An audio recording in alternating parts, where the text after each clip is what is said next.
બ્રહ્માએ આજ્ઞા કરી હતી. તો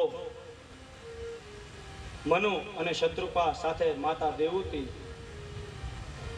એ ત્રણેય ગળદમ ઋષિના આશ્રમમાં આવે છે અને ગળદમ ઋષિને મનુ અને શત્રુપા બધી વાત કરે છે કે અમારી દેવહૂતિ નામની છોકરી છે અને તમારી સાથે પરણાવી છે.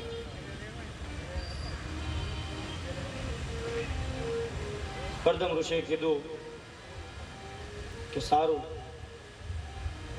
અને મનુ અને શત્રુપા ત્યાં જ આશ્રમની થોડે દૂર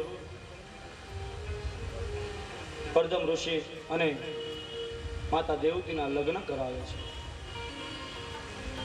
વિધિ વિધાનથી વિવાહ સંસ્કાર કરે છે અને કન્યા દાન આપે છે.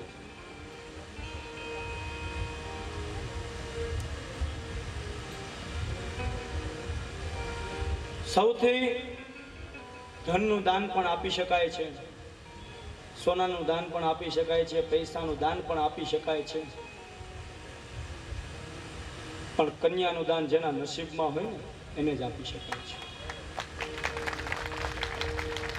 બધાના નસીબમાં નથી હોતું કન્યાનું દાન.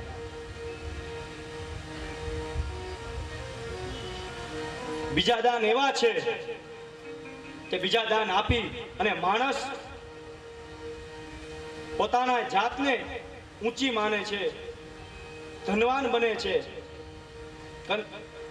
ધનનું દાન આપે, નામ ના બને, માણસ ઊંચો બને, ધનવાન બને કે મેં સોનાનું દાન આપ્યું, મેં પૈસાનું દાન આપ્યું. અને આ કન્યાનું દાન એવું છે કે કન્યાનું દાન કરી અને પિતા ગરીબ બને છે.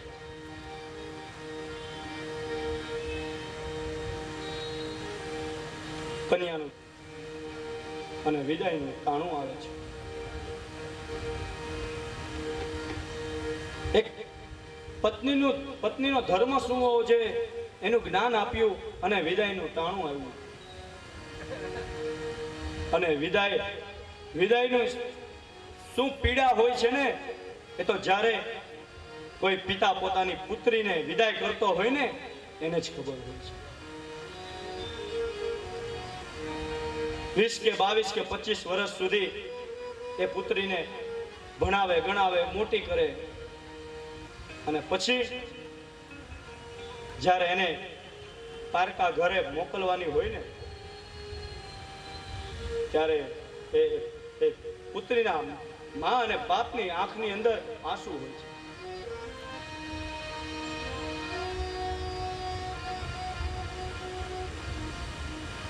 એ વિદાય ટાણું